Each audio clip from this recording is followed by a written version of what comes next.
Hello friends and viewers, and welcome to my walkthrough for the lower zone stage for difficulty 6 of Tower of Adversity.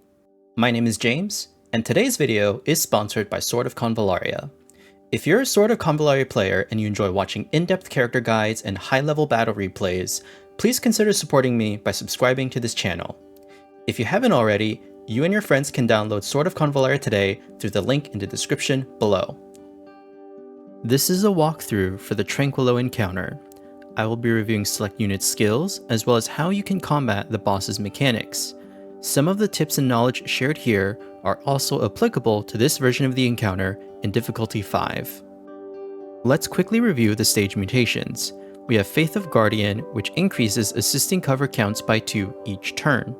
Use this mutation to your advantage and deploy characters with assisting cover, such as Mytha, Suppression, Knighted Guard, and Recruited Guard. This is necessary to help keep your units and the NPCs alive. We also have Deep Level 6. When enemy units are defeated, damage dealt to Tranquillo decreases from 4% to 2%. You will be required to kill 50 enemy units on difficulty 6, up from 25 enemy units from difficulty 5. Starting off with the Voyager's stats and skills, the Voyager has a speed of 1300, so they will move first every turn. They gain 10 stacks of Power of Hope at the start of each turn. Think of this as the Voyager's resource used to cast several different types of skills. Power of Hope stacks are also gained from civilians successfully escaping. Power of Hope is kept at 100 stacks. Be sure to cast skills every turn to avoid overcapping. The Voyager cannot be healed or targeted and is immune to all damage, so you don't need to worry about enemies entering their threat range. However, each time a civilian is defeated, the Voyager loses 25% HP. The first set of skills is Artificer's Craft.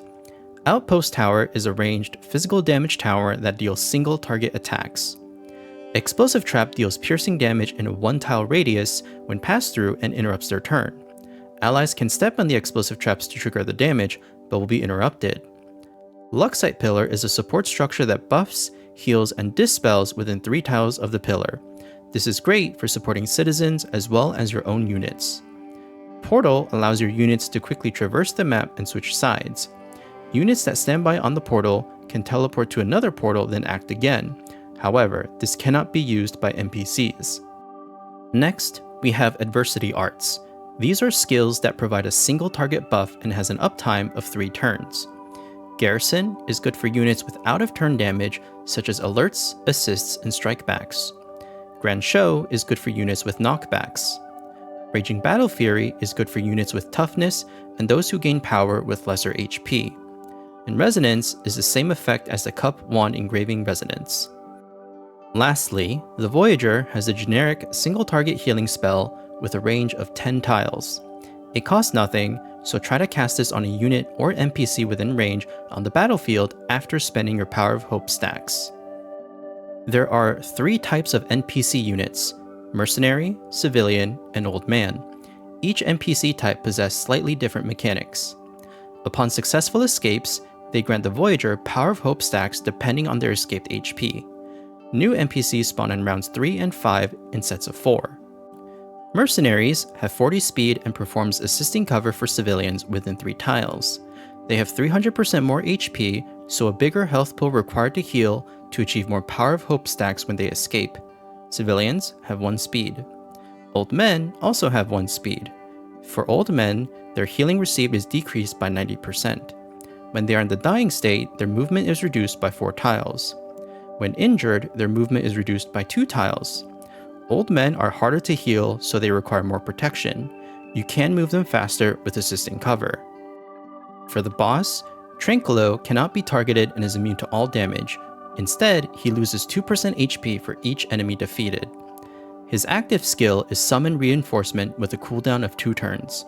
However, when there are no more than 3 enemies in battle, Tranquillo will immediately summon 1 wave of reinforcements. He then gains the recruiting debuff for 1 turn, which prevents him from actively casting Summon Reinforcement. In other words, reinforcements will appear either every 2 turns or whenever there are no more than 3 enemies in battle, whichever occurs first. There are 4 unique enemies that spawn on the battlefield.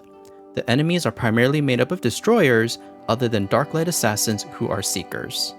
The Darklight Axemen possess basic attack and counterattack only. Mutants have a movement of 2 tiles. They possess Resolve and Furious Pursuit with very high HP and lethal damage. Darklight Assassins have a high movement of 9 tiles. They should be interrupted with items or countered with assisting covers because they can very quickly target NPCs. The Dawn Maidservants prepare Dark Ripple, an 8-tile range cast with a massive cast radius. They can be hard to reach, so utilize high movement units and mobility skills to reach them. For some free-to-play unit suggestions, take advantage of the Assisting Cover mutation to protect and escort the citizen NPCs. Mytha, Suppression, Knighted Guard, and Recruited Guard are a few options with Assisting Cover skills. Other than the Darklight Assassins, the battlefield is primarily made up of destroyers. You won't have to worry about dealing with class counters, and you can even think about incorporating more Watchers. Stormbreaker, Ballista, and Lightning are some great options for AoE damage. You can also consider units who have tile change effects to stall enemy movement. Some examples include Nightingale and Papal Ice Priest. For some tactic and tarot suggestions, guarding dummy deployment is a reasonable tactic to use for its assisting cover to support escorting NPCs. While the Voyager themselves can frequently summon items, adding Explosive Barrel is a reasonable idea for both damage and tile blocking. As this is an extremely AoE heavy map, Ragnarok is a fantastic choice. As for tarots, due to the number of enemy spawns, Temptation of the Devil is a great option and will quickly cap stacks. However, this tarot is by no means mandatory to clearing difficulty 6. That concludes this walkthrough for the lower zone of Tower of Adversity on difficulty 6. If you have any feedback or if there is anything I missed, please let me know in the comments below. If you found this walkthrough helpful at all, please let me know as well and I will be happy to hear. My replay for this level can be found on my channel and the end card as well. Thank you so much for watching!